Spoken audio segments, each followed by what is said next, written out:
Fala torcedor alagoano e fala torcedora alagoana, tudo bem com vocês? Mais um análise de pré-jogo. Vamos falar agora de CRB contra Guarani, nesse esquema de menos vídeos pela semana por conta do calendário do CRB, por conta do calendário também do dono do canal, que tá um pouco corrido. Mas, sem mais delongas, vamos falar aí desse confronto super importante pro Galo, para suas pretensões dentro da competição, também muito importante pro Guarani, porque o Guarani tá dentro do G4 e tá brigando. É um G4 que ainda promete muito, muita emoção. O G4 esse ano parece que vai ser mais animado do que o Z4, que geralmente é o contrário. Mas enfim, sem me alugar muito obrigado pela sua audiência. Tô de novo com um probleminha de saúde, não um problema de saúde, mas uma gripe aqui. Então, se vocês me verem corizando, assoando o nariz, não se sintam afastados. É para aproximar você de uma realidade que às vezes o jornalismo não nos permite mostrar. Mas, para variar, tô me estendendo. Vamos lá para esse vídeo com CRB e Juventude. Juventude não, ainda falo de CRB e Juventude, mas CRB e Guarani no jogo de amanhã, no sábado, lá no Repelé. E você vai saber de todos os detalhes aqui comigo. Vamos.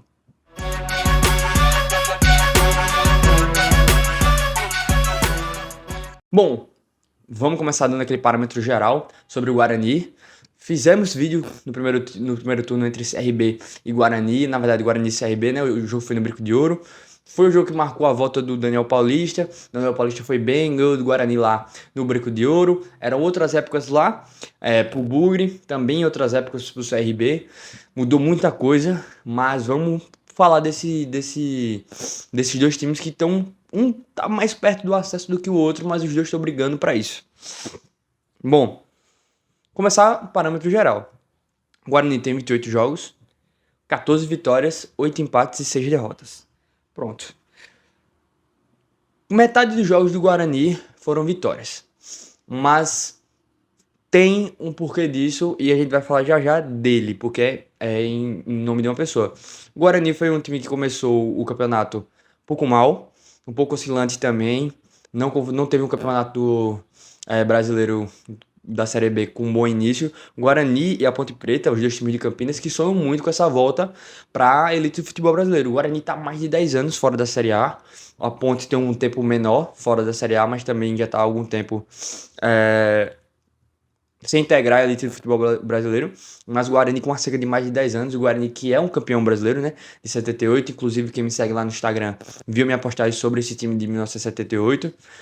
Enfim, se você quiser saber mais, vá lá no meu Instagram. No final do vídeo vai estar aqui embaixo o arroba para vocês me acompanharem. Mas enfim, é um time que sonha muito com isso. O Guarani que chegou a cair para a Série C há um tempo atrás. Um mito, a lenda Fumagalli, foi um dos grandes responsáveis para o Guarani voltar a frequentar a Série B.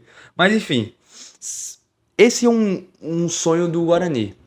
É um sonho do clube de voltar à primeira divisão. E esse ano teve uma boa arrancada, muito por causa do Humberto Luz. A gente já vai falar disso, beleza? Já vai falar disso não. Vou falar agora pra gente já ir explicando o porquê disso.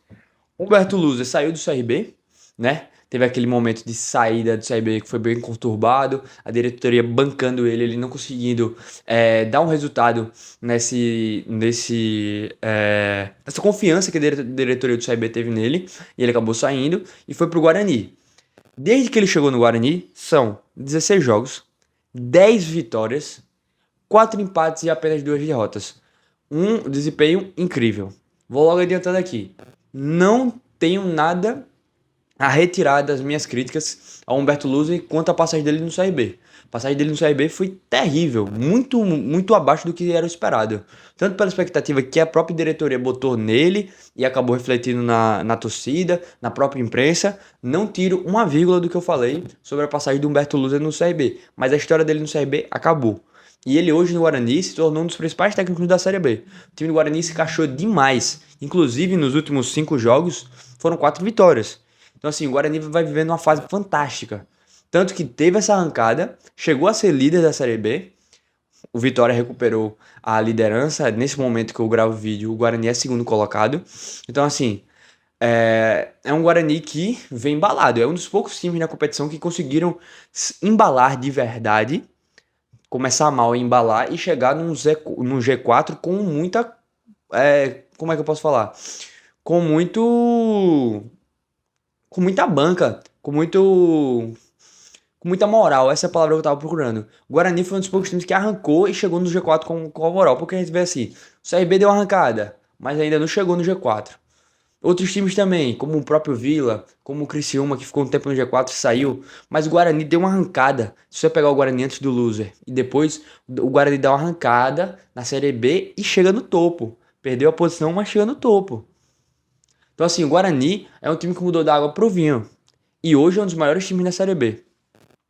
Então, já adiantando, o CRB não vai ter vida fácil, não. O Guarani com o loser é um dos melhores visitantes da Série B. Então, assim, é um jogo extremamente complicado pro CRB. É um jogo que o CRB não deveria ter tantas preocupações devido ao último jogo. Se o CRB consegue um empate contra o Juventude, viria com a responsabilidade menor ou com a confiança maior. De qualquer forma, viria com mais moral. E agora, por ter perdido do Juventude da maneira que foi, a gente já vai falar disso, vai ter mais pressão ainda de um jogo que já tem a tendência de ser extremamente complicado. Bom, é, se a gente também fosse. Eu quis trazer esse cara também para mostrar como o desempenho do Humberto Lousa tá refletindo em alguns jogadores. E eu vou utilizar esse cara também por ele ser jogador do CRB e por ser um cara próximo do próprio Daniel Paulista. Foi ele que trouxe ele pro CRB ano passado, que é o Bruninho. O Bruninho, meio-campista, vocês estão vendo aí na tela. 7 gols na Série B e 2 assistências. Desses 7, 5 saíram com o loser. 2 na última rodada contra a Tombense, inclusive um baita de um golaço de voleio. Foi até gol do Fantástico. Então, ou seja, foi o gol mais bonito do final de semana. Enfim, o Bruninho vive uma grande fase ali no meio. Não só o Bruninho, muitos jogadores melhoraram o desempenho. Eu não trouxe aqui, mas o Bruno José também melhorou seu desempenho pra caramba na mão do loser. O desempenho defensivo, obviamente, do Guarani melhorou, porque o Humberto Lousa tem uma preocupação grande com a defesa. E tem boas peças, como o Alan Santos, que é um cara que eu destaco aqui, não poderia escolher só um. Mas se for para destacar, eu destaco o Alan Santos, que é um cara que eu gosto bastante. Enfim, voltando a falar do Bruninho. O Bruninho é um cara que é muito difícil da marcação encaixar com ele em campo. Porque o Bruninho é um cara que joga por dentro bem. Ele não é um meio campo criativo, ele não é aquele camisa 10 clássico, como é o Nenê, que a gente falou na rodada passada. Como é o próprio. Deixa eu pegar aqui o exemplo. Eu ia falar o João Paulo, mas o João Paulo até parece com o Bruninho. Um 10 classicão. O Diego Torres, vamos botar aqui como exemplo. Pra você saber mais ou menos entender o que eu tô falando. O Bruninho é esse cara que é um meio atacante mais. Por isso que eu ia falar que ele é parecido com o João Paulo. Porque ele gosta de cair pela esquerda, como um ponto esquerda, um meio esquerda. Um cara que gosta de cortar pra dentro. É um cara que não é tão criativo assim com a bola no pé. Mas por se articular muito entre as linhas, por ter muita movimentação, uma boa finalização, acaba sendo um cara que ajuda também muito na criação. Principalmente no desenvolvimento de jogadas, de transição rápida, de troca de passes. Tem um drible, ele tem um bom 1 contra 1. E hoje o Bruninho é uma das principais armas da equipe do Guarani. E como eu falei, a equipe do Guarani não é só ele. O Bruno Sávio melhorou. O Bruno Sávio, não, Bruno José, perdão. Confundi completamente. O próprio Derek, que era o artilheiro já do Guarani, junto com o Bruno Mendes, mas que manteve a boa fase e manteve a importância dele no ataque do Guarani. E o ataque do Guarani tem essa característica, se você pegar aqui Derek, o Bruninho, pegar o próprio Bruno, são caras muito articulados, muito bem articulados. O Bruno José cai pelos dois lados muito bem. O Bruninho, como eu falei, joga centralizado, joga mais pelo lado esquerdo. O próprio Derek não é um centroavante, um atacante muito fixo. É um cara que gosta de mobilidade. Então é um ataque que dá muito trabalho naturalmente, pelas características de jogadores. E dentro do que o Humberto Lousa está propondo como jogo, estão se desempenhando bem. Todos os três. Então, assim, é um time completo. Eu tô falando aqui de peças pontuais porque muitas das peças que eu falei, que são ainda destaques desse time, eu falei lá no primeiro vídeo. Então, para não repetir. Mas enfim, deu para entender o quão bom é a fase do Guarani na competição. Vai mudar de clima, Marcelo, mas continua. Vamos falar agora de. Eu tô um pouquinho acelerado nesse vídeo, eu tô achando que eu tô meio bagunçado das ideias. Mas vamos lá, com calma agora. Retornos na equipe do Guarani. Retornos importantes, principalmente na persona do Matheus Barbosa. que é um ótimo meio-campista, na minha opinião, principalmente no nível de Série B. Jogou bem a Série B pelo Cruzeiro, que o Cruzeiro não foi tão bem, na minha opinião. Jogou bem a Série B pelo Cuiabá. Ai, meu Deus do céu. Tô tentando me segurar aqui. Enfim, no Vasco não foi tão bem, não foi tão utilizado, não encaixou. Embora o Zé Ricardo no começo tenha tentado encaixar o Matheus Barbosa, mas é um cara que dentro da Série B é muito útil. E o Guarani acertou demais trazendo ele. É um cara assim, um segundo volante, primeiro volante também que ele gosta de ser utilizado, na minha opinião, de uma boa prateleira ali na segunda divisão. É um cara que na primeira divisão talvez não tenha tanto espaço, mas na segunda geralmente é um cara que integra ou os times grandes que caem, que estão ali tentando se reestruturar, ou bons times que sobem. O Guarani é um candidato, Cuiabá subiu com ele, enfim. Bom meio-campista, acho muito versátil, marca bem, tem uma boa chegada na área, com chute fora da área, um cara rápido, dinâmico. Bom retorno aí para a equipe do Guarani. E também tem um retorno do seu goleiro, o Pegorari. Sempre me confundo, eu ia falar Pegolari. Mas outro bom retorno. Do outro lado, tem um Lucas Araújo suspenso. Não acho que seja uma grande perda assim pro Guarani. Acho que seria uma grande perda. Por exemplo, o próprio Matheus Barbosa não jogar, um Bruno, Derek, o Bruninho, enfim. Esses caras, o Diogo Matheus, lateral direito, que eu esqueci de citar, mas no outro vídeo eu citei muito ele. Enfim, tá aí o parâmetro geral, mais ou menos, do Guarani, beleza? Porque hoje eu quero focar muito no CRB. O CRB, vamos começar pelo jogo contra o Juventude. O CRB teve um resultado que foi enganoso. O CRB não jogou bem, mas também o Juventude até o pênalti não estava bem também. Era um jogo equilibrado ali, bem feio. Até digo que, até saiu, eu tô botando muita mão aqui no nariz, né? Peço logo perdão com antecedência. Mas, dadas as devidas proporções, o jogo do Vila e o jogo do Juventude, até o pênalti sair, então peguem aí o pênalti pra trás, não o pênalti pra frente. Do pênalti pra trás, era um jogo muito parecido com o Vila Nova. Pior, o Vila Nova tava jogando melhor contra o CRB e criando mais perigo do que o Juventude antes do pênalti.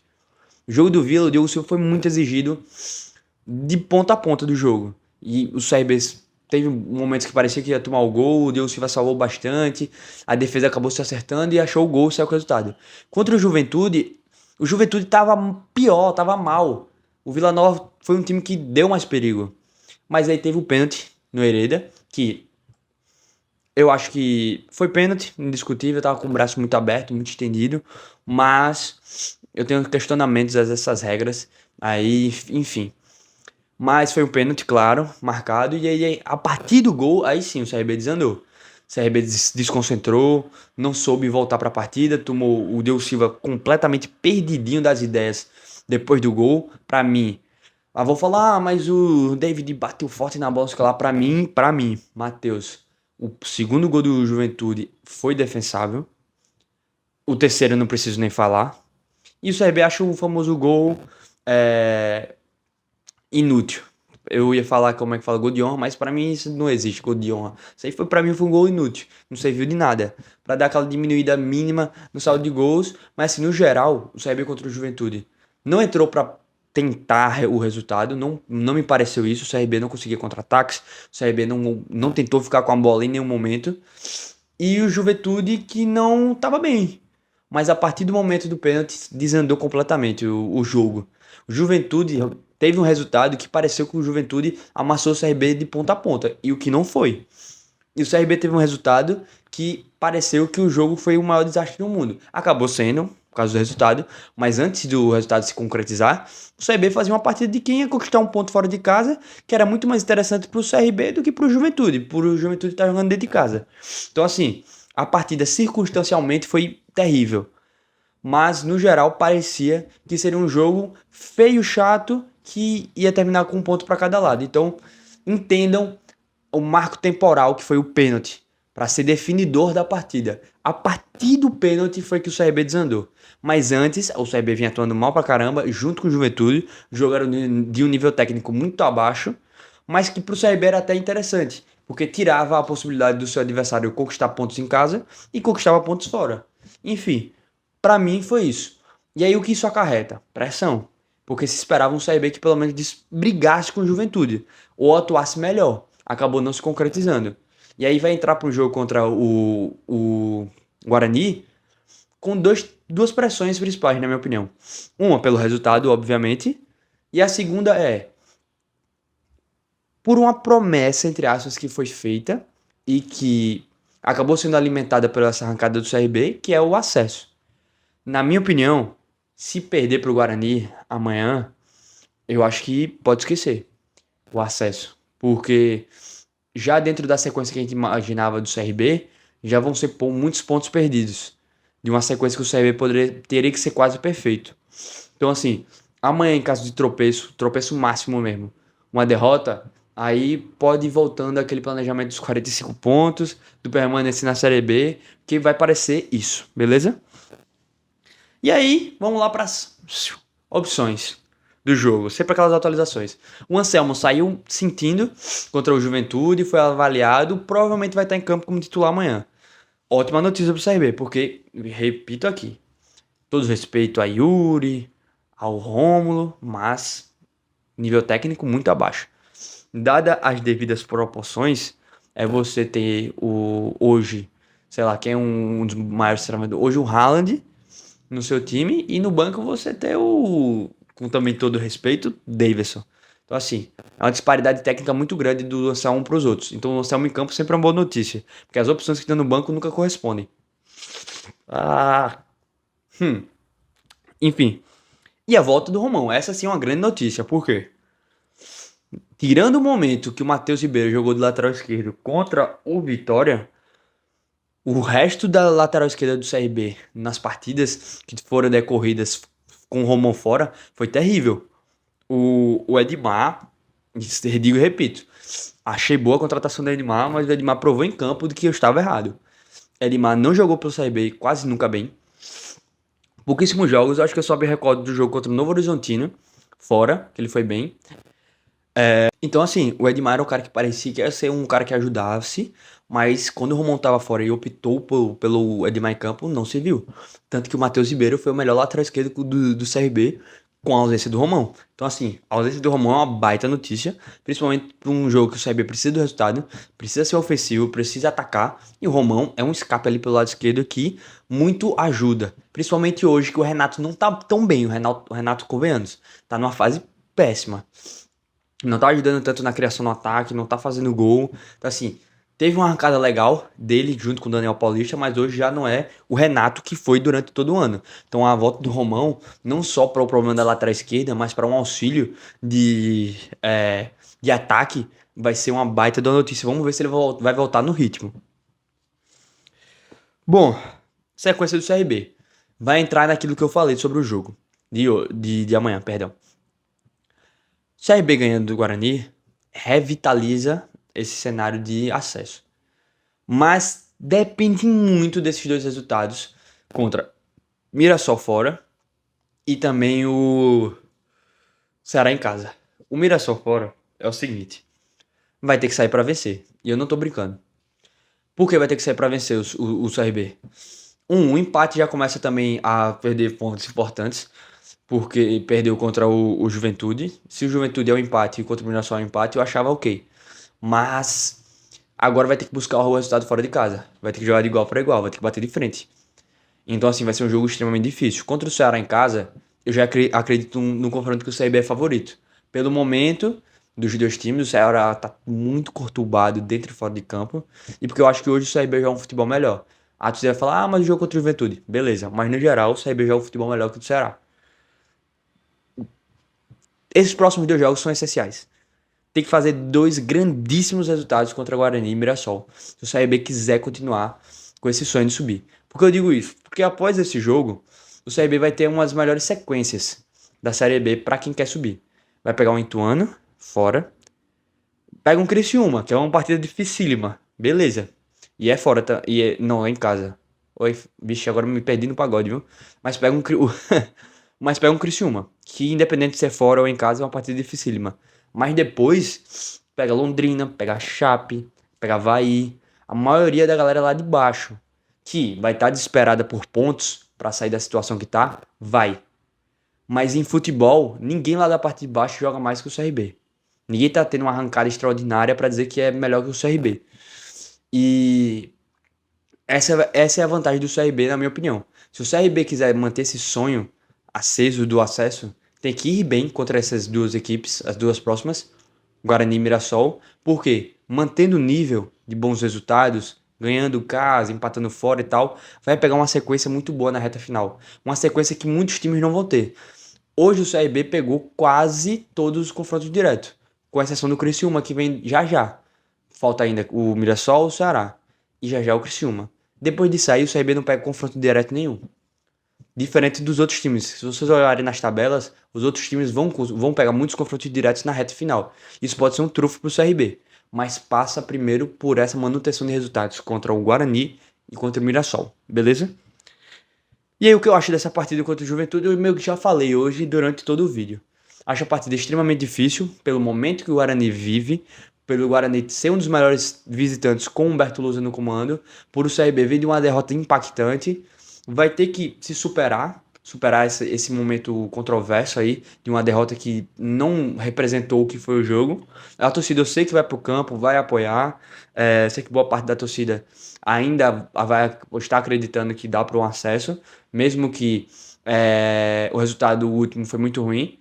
Eu acho que ainda assim vai ter um cenário favorável extra-campo. Mas o campo é que me deixa as dúvidas. Acho um time do Guarani hoje muito melhor em conjunto, o que vem jogando no coletivo e também em fase. Porém, o CRB tem um bom histórico contra o Guarani em casa e tem um bom histórico também contra times que estão no G4, no geral. Se a gente for ver esse ano, por exemplo, o CRB ganhou do Sport em casa, o CRB ganhou do Vitória em casa. Então, assim, não só esse ano tô falando no geral. O CRB tem um bom histórico de times da parte de cima da tabela. Já ao contrário, não é tão bom em alguns momentos. Enfim, é isso que eu acho mais ou menos para essa partida. Uma partida improvável, mas certeza muito difícil. No torcida do CRB, não espere que vai ser um outro jogo contra o Vitória. Que o CRB em casa vai se impor, vai ser um avassalador, vai ser um domínio total do futebol. Não, essa equipe do Guarani, na minha opinião, é muito melhor treinada para conquistar resultados fora de casa. Então, assim, eu acho que vai ser uma partida dificílima pro Galo e qualquer resultado para mim não vai ser surpresa, uma vitória do Guarani, um empate e uma vitória do CRB. Só fico surpreso, obviamente, se for uma partida destoante para um dos dois lados, um 3-0 para um dos dois lados, 3-1, um 4-0, assim como foi contra o Vitória. Então, assim, é esse cenário aí que o CRB se encontra para a partida de amanhã, beleza? Bom, peço primeiro desculpas pelo vídeo aí cheio de cortes, porque eu tava espirrando, tava sempre botando aqui a mão no nariz. Enfim, muito obrigado se você acompanhou, se você gostou, mesmo assim com essas coisas adversas. Se é a sua primeira vez aqui no canal, se inscreve, dá um like, isso fortalece demais o projeto. Compartilha esse link para quem você acha que vai gostar desse tipo de conteúdo diferente aqui no Jornalismo Alagoano. Peço também para que você me siga em todas as outras redes sociais, tem sempre conteúdo exclusivo por lá. O Twitter, peço que tô devendo lá no Twitter, mas Instagram tá ativaço, não só pro futebol alagoano, tem muita coisa de futebol alagoano ainda lá, mesmo com só o CRB atuando, e com futebol nacional, sempre com as transmissões também lá na rede sendo divulgadas para você me acompanhar nos comentários ao vivo, beleza? Um grande abraço para todos e até mais.